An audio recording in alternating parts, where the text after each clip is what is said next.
right, thank you, ma'am. Your time is terminated. All right, you are done. You are done. You are done. Officers? All right. As many of you know, I was attacked in this room as a senior woman on March the 5th. All right. I don't know what's going on over there, but I'm going to ask you guys to please discuss that outside so we can conduct our business, okay? Just discuss that outside. Ah! Tell him to stop! He's twisting my arm! Ah! Let go of me! What's going on, everybody? Soliaka here. And Jeff Gray, he was in Boynton Beach, and that's roughly about an hour away from me. Roughly. You know, and we're going to play this quick little video. I'm just going to play a clip of it. I will leave the link to the original video in the description, and you can watch Jeff Gray's video. But I'm going to bring this full circle in just a second. So let's watch this clip. Today is Sunday, May 19th, 2024. Standing on a public sidewalk here in Boynton Beach in front of the Calvary Chapel Church here in Boynton Beach, Florida, spreading the good message of goodwill and compassion for our homeless veterans. Hopefully the folks here at Calvary, the congregation of Calvary Chapel Church, will be receptive to this message.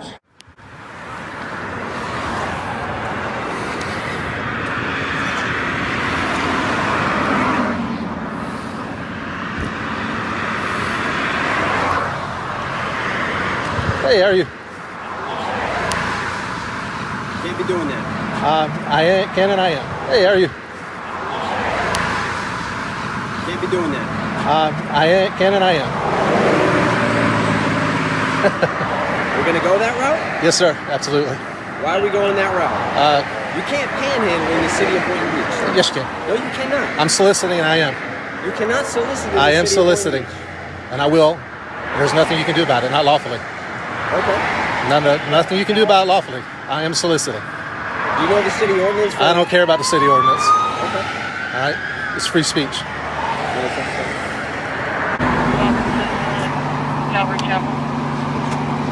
It's not free speech when you're soliciting. It's two different things. Two different things. I just respectfully disagree with you. Soliciting is free speech. Okay. You can respectfully disagree all you want. Yeah. You have reached the Boynton Beach Police Department. If this is an emergency or you wish to report a crime, hang up and dial 911. It's for them to eat. For English, press 1. Para español, oprime dos. If you need police assistance and it is not an emergency, press 1. For our address, fax number, and website, press 2. If you are calling to obtain a police report, please visit... Okay.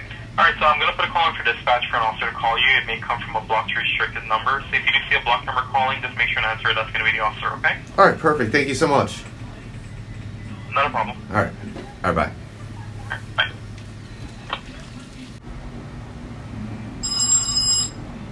Hello? Hello? Hello? That's Mike. Oh, yeah, this is Mike. Hey, Mike, Sergeant Crow, Boynton. Kitty, give me 1 second. No problem. Let me roll up my window so I can hear you, man. Hey, you're good. Okay. Hey, what's going on? I saw a video and I thought panhandling in Boynton was illegal. Now, well, so, yes, no, and not really. Okay. So here's what happens. Solicitation in Boynton without a permit is illegal. However, panhandling, also known as solicitation, is protected under your First Amendment rights. The issue that we have with people panhandling is when they actually impede the flow of traffic or step out into the roadway. That's when it becomes more of an issue than anything else. Oh, okay. But if you're on a sidewalk, panhandling, you know, it's protected, man. Oh, okay. You know, the Supreme Court had a ruling a few years ago that that's actually protected speech. I'm not sure how it is, but hey, it's the Supreme Court. They know a heck of a lot more about it than I do. So, Yeah, no worries. Like I said, I saw the video and I thought there was an ordinance against it. well, there is. There's an ordinance against But soliciting. it's more getting into the roadway than it is just. So for the panhandling part, yes, it's more impeding the flow of traffic or something like that. For the solicitation, it's more of kind of somebody comes up to your door and they're soliciting a business without a permit. Okay, I gotcha. That's more along the lines of that one now that they made that ruling. But prior to that, yeah, the solicitation kind of covered all that. But that's changed. Like everything in life, it has changed now.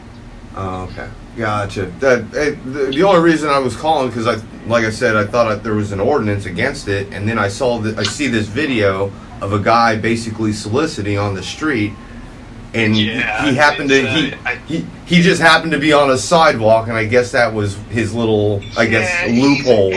And I don't think he's not necessarily a solicitor. I like the guy personally, but he tends to come out and he does a lot of the First Amendment, kind of tests. Okay. So they're testing the officers. Do you know about the First Amendment? So, well, of course they do.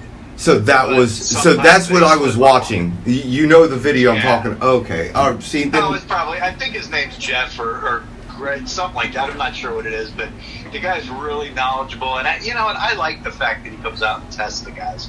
It gives us a chance to kind of hit back on the, hey, listen, guys, this is something that you should be very aware of. This is his right to do that. Absolutely.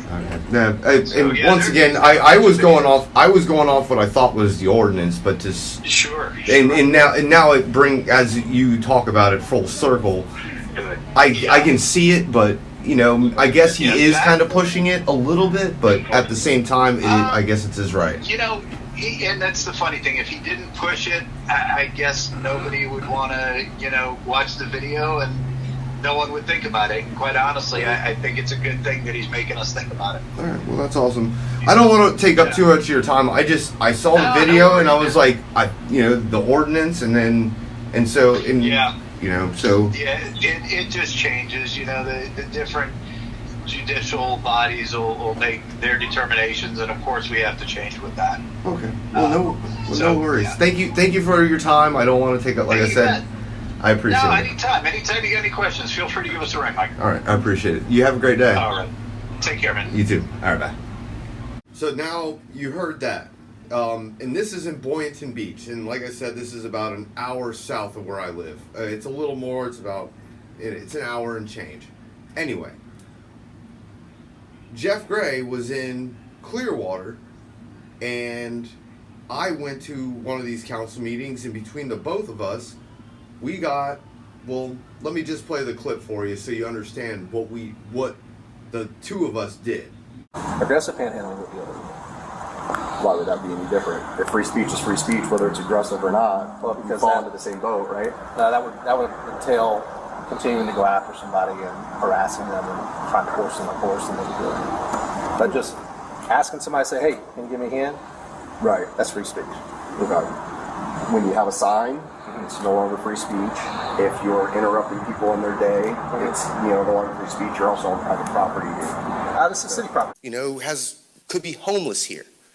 I've seen plenty of videos of homeless people being ridiculed and persecuted by the police here. And for Mr. Margolis, you might want to write this down. The court case is called David Wartros versus State of Florida. If somebody wants to ask for money, it is completely legal. Ordinance number 9727-23, an ordinance of the City of Clearwater, Florida, repealing Chapter 21, Section 21.18 of the Code of Ordinances relating to soliciting, begging, or panhandling in the Clearwater Downtown Core Redevelopment Zone and the Clearwater Beach Core Tourist Zone, providing an effective date. Any questions or comments on this item? Is there anyone from the public here to speak to this item? Do we have a motion? Motion to approve agenda item 8.1. Second. All in favor? Aye. Opposed? Unanimous. Thank you.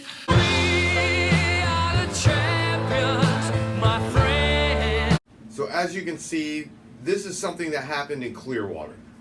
Well, Boynton Beach has this same problem, and as well as numerous other places. So what did I do? Well, because I live fairly close, I'm going to go to one of these council meetings. And so me doing my due diligence, I started digging into some of their council meetings. And what you're about to witness is wild. I thought it was bad in Clearwater, Boynton Beach is even worse. So let's get into this because you're not going to believe this. And I promise you, because of what happened in Boynton, we are going to get this ordinance changed. As always, I want to remind everyone of our rules of our civility and decorum. Speakers, please wait to be addressed by me, the chair, and not interrupt by, any other speaker for that matter. Public comments must be addressed to the commission as a whole and not to an individual on the dais or in the audience. You are speaking to the commission. There are microphones. Disruptive behaviors, yelling, stamping of feet, insults, all of that are strictly prohibited. Should you violate these rules, I'll ask you to leave, and you will not be allowed to return to this meeting. I don't know. Have you ever heard that before? Coming out of Clearwater? Oh, we can't redress our grievances. We can't redress our grievances towards this government. If we have a problem with any one of you up on that dais, we can't redress it. Maybe you should start looking at the First Amendment and don't just look at the first four. Look at the last part of the First Amendment, and that would probably explain how we have the right to do what we're doing. All right, next speaker.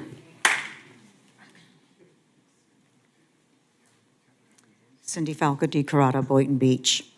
I heard some disturbing news, and it really was perplexing to me. I heard that once a month on a Thursday at the Colony in the West Palm Beach area, many of our government officials meet at the Colony Hotel, and that there has been some sexual activity going on, and with the higher ups such as our Dave Ehrenberg, some people on the dais here, and many other dignitarians, not dignitarians, but officials such as Joe Casello, Justin Katz, and many others. Now, I don't know, but I'm sorry, if you're drinking and you're having sexual activities, wouldn't you be violating the Sunshine Law? Because you might be talking about things that should not be spoken about without being in a public. And this has been going on for a while, and they meet once a month on a Thursday. It really is disheartening, it's sickening, it's an abomination, it's a spit in our faces. And it's got to cease and desist, and it's wrong on every level, and you know it, and I'm not pointing out anybody.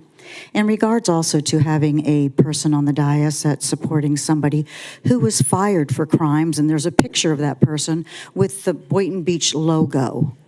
So it gives a message that the city of Boynton Beach is standing behind a candidate who was found criminally doing crimes against we the people by violations of using machines, computers, and running for a candidacy in Delray. There's also another picture of someone on the dais that is with a group of people, and it's with the Victory Funding, and that person had stated when they were running for a certain position, and I'm trying not to point anybody out, but you know who you are, that you said that you wanted to support that and you wanted to see more LGBTQ, LMNOPQ people in office. And as I was reading looking back on their website, they basically stated that they want all LGBTQ, or they're going to promote more LGBTQ, whatever the acronyms are, to run for office and to be sitting in seats, and they said, and they're going to win. So now we're going to have people in positions on their sexual preference, as opposed to whether or not they are skilled, qualified for the position. And this is disheartening to me.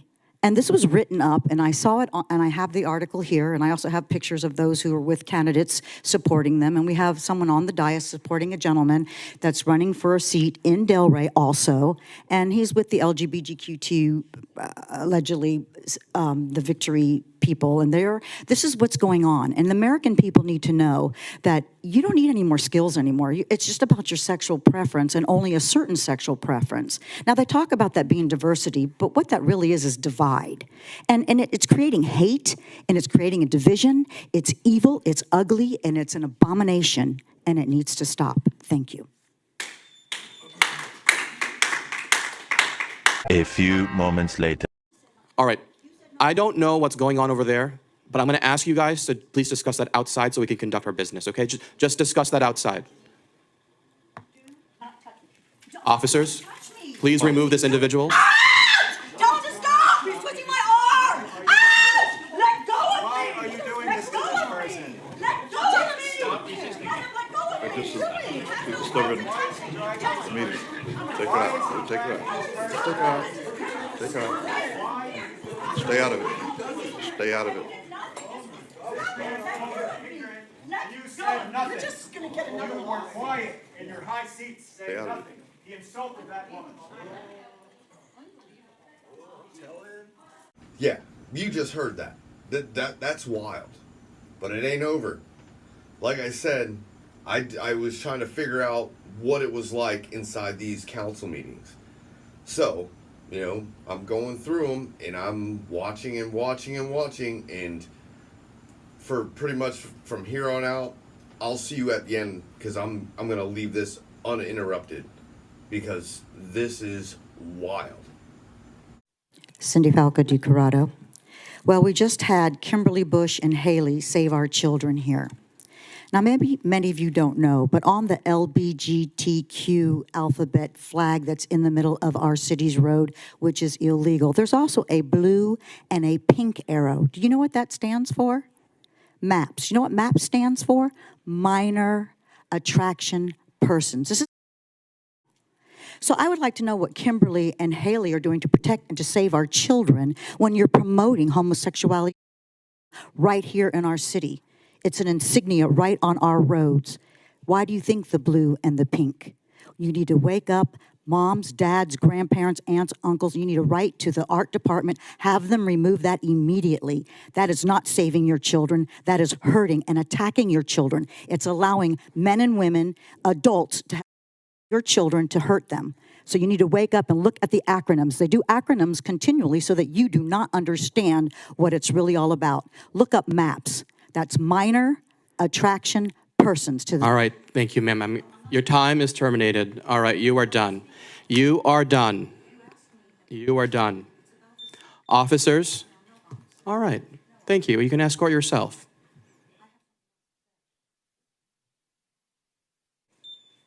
Cindy Falco di Corrado. I'm here tonight because I have requested a couple of FOIAs. One was on March the 25th, and one was for April 22nd, which I have yet to receive. It says in 7 to 10 days I would get my FOIA. Now, many of you were in this room when I was physically attacked by a police officer. Officers, please remove this individual. Don't stop! You're twisting my arm! Ah! Let go of me! Why are you doing this to this person? Let go of me! Let go of me! What you don't know is what he put on his report. On that report, 2 officers fabricated the report and stated that I was at the podium. Officers, please remove this individual. Don't stop! You're twisting my arm! Ah! Let go of me! I was being disrespectful, and that's why he came and attacked me. As you know, I finished my time early. I thanked each one of you for speaking, and I sat at my seat. Now, I was physically attacked, and it was very appalling to me that you, Mayor, number one, I'm not allowed to address you, sorry, please forgive me, and somebody else on the dais kept saying, stay out of it, stay out of it, stay out of it, get her out of here, get her out of here, get her out of here. You saw a white woman being beaten up by a black man because the hostility in this room and the people that I was with even felt the hatred. It was a hate crime against me. Then there was a fabrication of a lie on an affidavit signed by 2 police officers. Created a lie. Is this the kind of police force? I know that you want to give accolades, sir, but I'm sorry. My personal experience and what happened right here in this room was appalling. I still am in therapy over my shoulder because of the hurt that he did when he twisted my arm up my back. And as for last time I was at this podium, you took away 2 minutes of me speaking. Why? I wasn't doing anything or saying anything that was not true. I was not being hostile. I was not doing anything but having freedom of speech, which is the First Amendment, which I believe each and every one of you swore an oath to protect and uphold. So I have been at the brunt of physical abuse from this leadership and from here in this room, not just once, but twice. Once physically and once personally. Really, I haven't heard an apology. I haven't heard that you are sorry for not taking a stand and protecting one of the citizens, one of the people, an American, standing here. And the lies that keep continuing. Now, I can't get any of my discovery because they will not give me my FOIA. It should have been to me by now. And they're not giving me any reasons. They're just, oh, well, oh, well. Well, a FOIA is the freedom of information that is granted to me and every other American when you asked for it. And they're supposed to give it to you within 7 and 10 days. I've yet to receive it. They're hiding information. I'm not being able to get my discovery. So something's really stinks in Denmark, and I don't know who I need to speak to get this rectified. But it needs to be rectified, and I need the evidences in my hand from the FOIAs in which I requested. I thank you, and I ask each one of you to do your due diligence and get that to me, because I've done my due diligence. I've done all that I know to do, which is within the law, and the law is to be on my side, because I did nothing wrong, and they're to give me that freedom of information that I inquired. I thank you and have a great night. Cindy Falco di Corrado. As many of you know, I was attacked in this room as a senior woman on March the 5th. Officers, please remove this individual. Tell him to stop! He's twisting my arm! Ah! Let go of me! Why are you doing this to this person? Let go of me! Let go of me! And I don't think that anybody of you have actually read the incident report. So I'm going to read it to you because it's very disheartening that we have people wearing uniforms, and this is what they sign, which is perjury, because it's not a truth. And I want to just read a definition so that the people in the audience will know what that means. So as I'm looking for it real quick here, I'm sorry about that. So it says, when you sign a document under penalty of perjury, you swear that the contents of the document are truthful and acknowledge that you can get in trouble for lying. It is also called signing under oath and a penalty of perjury. So I'm going to read the document that was written, signed, which is an affidavit by the Boynton Beach Police Department, specifically Thomas Copini and Evan Esteves. They wrote, on my report, I then spoke with Sergeant Jean. Sergeant Jean advised that while Falco di Corrado was speaking during her allotted 3 minutes interval, she became irate and went over her allotted time. Sergeant Jean advised Falco di Corrado that she needed to relinquish the microphone to allow others to have their time. Falco di Corrado then became even more irate and belligerent, causing the mayor to have to stop the commission meeting to address the issue, at which time Sergeant Jean advised Falco di Corrado that she was no longer welcomed at the commission meeting and had to leave. Falco di Corrado then refused to leave the meeting peacefully, causing Sergeant Jean to have to escort her out of the building by grabbing her arm and walking her out of the meeting. As you well know, I'd finished even a minute prior to my time. It was 3 speakers after the fact when I was attacked. I was assaulted. I was touched and hurt. My shoulder, I'm still in therapy for my shoulder. You were all witnesses. You sat in this room and you saw what happened. And you know this did not happen. This is what's going on in our city. If this can be done right here at a commissioner's meeting with all of you as eyewitnesses and a police officer, not just 1, but 2, lying on an affidavit, how many more people in this city have been falsely arrested, attacked, beat up? I'm an elderly woman. I'm 66 years old this year. I'm a senior. What was done to me was totally uncalled for, and it was brutal, and it was an assault on me personally.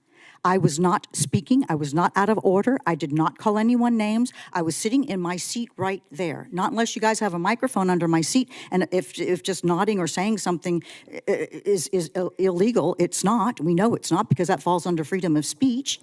So I want to ask you to please check this out and see the lies. Thank you. All right. I know this video is long, but I will be visiting Boynton Beach. Like, there's no doubt about this. There's what's going on there, and the fact that you can't redress them, you can't point them out for the wrongdoings that they're doing. All the things that you're hearing, that this is no different than Clearwater. This is no different than, Dalton, Aransas, Killeen, friggin' New Jersey, friggin', you name the place and time, and I'm sure there's numerous places like this. But it's up to us, we the people, even if you don't live there. If you see something going on, like they say, see something, say something, The only problem is when we start saying something, they don't like it. So it really is up to us to start saying something to try to get them to understand that if they keep doing it, we will keep coming. And then there's going to be more of us, and more, and more, and more. So, I'm going to leave at this point. Don't forget, hit that like, share, and that subscribe button. Because you made it this far, I'm going to leave this little last bonus clip. You can watch it. You can not watch it. But I think it's really good too. It's kind of showing a pattern. However you feel about it. It's not like, once again, I've got what I'm going to say. But I want you to start seeing some of the things that are going on here in Boynton. So, I'm out of here. Soliaker deuces, and enjoy this bonus clip. We Mayor, have a real quick, I just yes, want to... Commissioner Turkin. Yeah, I forgot to bring this up earlier, and there was an individual here who wanted to speak at public comment, but, you know, the meeting went 2 hours before we got to public comment. So Andy Troxwell is a Iraqi Army combat veteran who lives in Forest Park. On April 21st, Andy was sitting at his home watching the Marlins game. It was Sunday, 2 to 3 o'clock. And he calls me, and he said, actually, he calls me. I didn't get his call. I look at his text messages. I call him back, and he informs me that a few stray bullets had come past him, one landing 6 inches from his head, you know, where he was watching TV outside on his patio. And, you know, I want to thank the police department for working swiftly and apprehending one of the suspects. I believe there was quite a few in that incident. But, you know, when I hear that there is potential gang violence and someone who served their country has to go through, you know, that PTSD all over again, sitting in his own home on a Sunday afternoon at 2 o'clock watching baseball, that tells me we got a problem here. And, you know, we're going into the budget cycle, and I think we need to really look at, you know, not just what we can do as far as internally for more routine patrol, more police presence, but partnering with other agencies, FDLE, Sheriff's Office, developing an internal or stronger gang task force unit. Because all this stuff we talk about, the strategic plan, everything is all great and fine and dandy, and it's beautiful. But if we have residents who are reaching gunfire six inches from their head on a Sunday afternoon, we got a real problem. And those are the issues that we need to look at first and foremost. We can be the best city, but if we're not safe, we will not evolve. And so I just, you know, I wanted him to share it. He had to go, and he asked me to tell his story, and I'm gonna do that, you know, as his representative. And so, you know, that's something I just want to share with my colleagues, you know, as we go into this next budget cycle, you know, to work with the police department and of course, you know, I think other, you know, outside agencies, obviously, that's going to be left up to the subject matter experts. But, you know, we need, I mean, it's nothing new. I mean, you know, I had gunshots, people fired off rounds on the campaign trail in front of my house. You know what I mean? Like, there's potential gang violence it's not a joke. It's serious, and we need to tackle it, and we need to handle it seriously. So that's all I ask is just, you know, consider senior residents like Andy when we're, you know, looking at the public safety aspect of our budget. Thank you, Mayor. Thank you, Commissioner, and thank you for sharing his story.